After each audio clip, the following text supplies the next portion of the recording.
Intervjuu helilooja Mart Siimeriga. Mis teeb teie loomingu eriliseks? Mul nagu tundub niimoodi, et kui ma nagu mõtlen nagu selle oma tegevuse peale ja samuti ka nagu kolleegide peale, et igaühel on mingisugune selline nišš, mida ta nagu ajab, eks ole, ja mida ta proovib. Mingisugune teatud osa, mingisugune küllaltki piiritletud nišš, kus ta püüab nagu ajada oma kuidas seda öelda, püüab seda teha nagu hästi, eks ole, ja püüab nagu ajada oma taset nii heaks, nii kõrgeks kui saab, eks ole. Minu nišš on nagu teatud tüüpi koorimuusika, mida ma olen niimoodi harrastanud ja viljelen siin, eks ole. Ma pigem nagu mängin orelit kirikutes, et eriti Pärnu, Elisabethi ja ütleme Rakvere kirikus. Mis on teie loomingu läbiv joon? Sul ei õnnestu nagu kõiki asju võib-olla teadvustada, et sa teed mingit asja, sa teed nagu intuitiivselt, aga pärast selgub, et see seos, tekkis mingisugune seos näiteks mingisuguse varasema asjaga, eks ole, ja see asi kuidagi natukene uues kandus nagu mingisuguse uude lukku üle. Ma arvan, et on mingisugused akordid, eks ole, mis nagu rohkem meeldivad, eks ole, ja mis võib-olla tõesti nagu kanduvad kuidagi moodi, eks ole. Üks asi on mingisugune paralleelliikumine. Kui ma mingisugust laulu või koorilaulu teen, et mul üldiselt meeldib see teha nagu eesti keeles, et ma olen teinud paar sellist asja, mis ei ole eesti keeles, aga elu on näidanud, et parem on teha eesti keeles. Kirjeldage oma loomingulist tööprotsessi. Et siin tuleb mängu nagu see arvuti küsimus. Et vanasti käis see asi nagu niimoodi, eks ole, et inimene kirjutas nagu pliiatsiga paberi peale noote, eks ole, sule peaga või.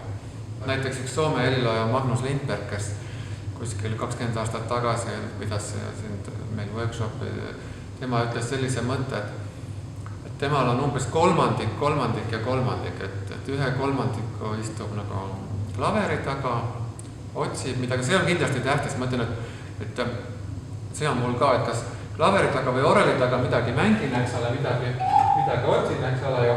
Mõnikord kõvasti, mõnikord vaikselt, eks ole. Ühesõnaga, aga mingi klahvpilli taga midagi niimoodi katsetad, eks ole. Ja siis üks kolmandik siis nagu kirjutad paberi peale mingist asja ja üks kolmandik siis toksid mingisugust asja nagu, teed midagi nagu arvutis. Mis valmistab teie loomingulises töös enim rõõmu? Mis raskusi? Ühest küljest valmistab rõõmu, kui mingi asi mingile inimesele läheb korda, eks ole, või kuskil kontsertida, eks ole, ka nii lihtne ja lavane asi nagu ütleme aplausi suurus, eks ole, see on ka nagu ikkagi nagu mõjutab, eks ole, ütleme. Aga ütleme, tegelikult see kavalam ja tähtsam asi on see nagu see ise otsimise või ise avastamise või leiutamise küsimus, et sa nagu takerdud kuskile, sa võid takerduda, mõnikord takerdamine on juba päris loo alguses, et sul ei õnnestu näiteks lugu kuidagi alustada.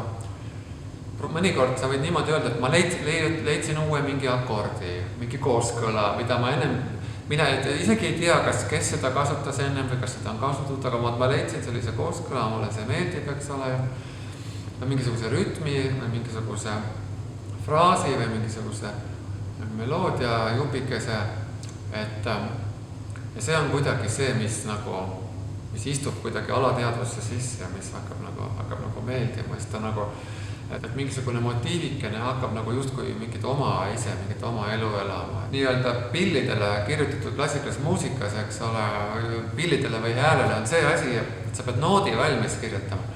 Aga noodi valmis kirjutamine see on üks jube asi, kui ta on arvutiga tehtud, sa võid üle lugeda, mitu neid noote sinna on sisestatud, eks ole, aga neid on päris palju ja seal on veel juures, eks ole, stakaatod ja legaatod ja dünaamikat, kahvlid, eks ole. et kui see nagu kui selles mingisugust sellist salapära või rõõmu ei oleks, siis ma arvan, et kõik ei viitsiks seda nautida niimoodi nagu valmis kirjutada, sest et see on piisavalt tülikas, eks ole. Mis teid inspireerib?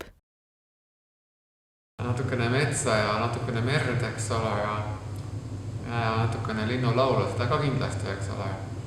Et igaüks nagu, kes muusikaga tegeleb, see ehitab oma tegevust nagu sellisele teiste heliloojate varem kirjutatud muusikale ka, eks ole, see on jube tähtis, eks ole. Ja seda sa pead nagu otsima seda proportsiooni, et sa ei tohi nagu kapselduda, et sa ei tunne huvi või et sa ei kuula, eks ole, seda, mis on enne sind tehtud, aga sa ei tohi ka lasta niimoodi, et sa istud, eks ole, lähed, ütleme igal õhtult, et kontserdile, eks ole, ja muudki, et oi, et ma kuulasin sellist toredat lugu, eks ole. Kas ja millisest muusikast ammutate inspiratsiooni? Me teame, et klassikalises muusikas on nii-öelda see, mida nimetatakse nagu kanooniliseks repertuaariks, eks ole. See tähendab seda, et kuidagimoodi kuskil on nagu välja kujunenud see, et see klassikalise muusika, see ehitis on nagu püsti pandud mingisugustele autoritele, eks ole, nagu Mozart ja Beethoven ja Bach ja Händel ja eks ole. Üks igasugune vana muusika, et need, kes tegelevad rohkem kirikumuusikaga, nende jaoks veel varasemad seal Gregoriuse laul, eks ole, ja kui palju peaks nagu vanemat muusikat nagu teadma, lähtudes nagu sellest eeldusest, eks ole, et seal on mingisugused igavesed väärtused, mis jäävad alati kehtima, eks ole. Et kui me nagu usume seda, et Mozarti muusikas on midagi sellist, mis ei kehtinud mitte ainult tema eluajal ja mis, eks ole, ei kehtinud ka 100 aastat hiljem, vaid see ongi see, mis tegelikult kehtib üldse igasuguses muusikas, eks ole, et kui seda nagu uskuda, siis tuleks nagu aeg-ajalt Mozartit kuulata, eks ole, et mina näiteks pooldangi pigem seda arvamust, et tõesti nagu tõesti midagi ongi sellist Mozarti muusikas, ta tõesti peab nagu ikka jälle kuulama, eks ole. Kes ja mis on teie eeskujud, mõjutajad? Kes armastab orelit, see teab, et oreli muusika ajaloos on omad suured nimed, eks ole.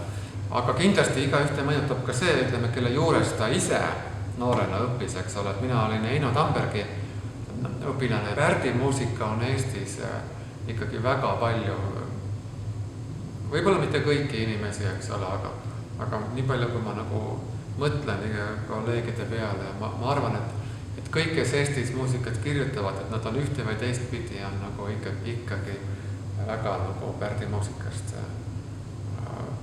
Midagi on seal sellist, mis on nagu inimesi nagu väga-väga kõvasti puudutanud. Mida soovitate noortele heliloojatele?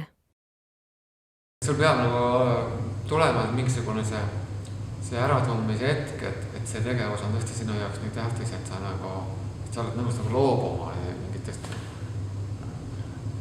sellistest muudest asjadest, eks ole.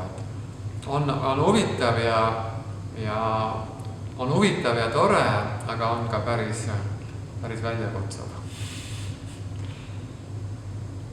Tallinna Ülikooli digiõppevaramu projekt on valminud Euroopa Sotsiaalfondi meetme kaasaegse ja uuendusliku õppevara arendamine ja kasutuselevõtt raames Haridus- ja Teadusministeeriumi tellimusel.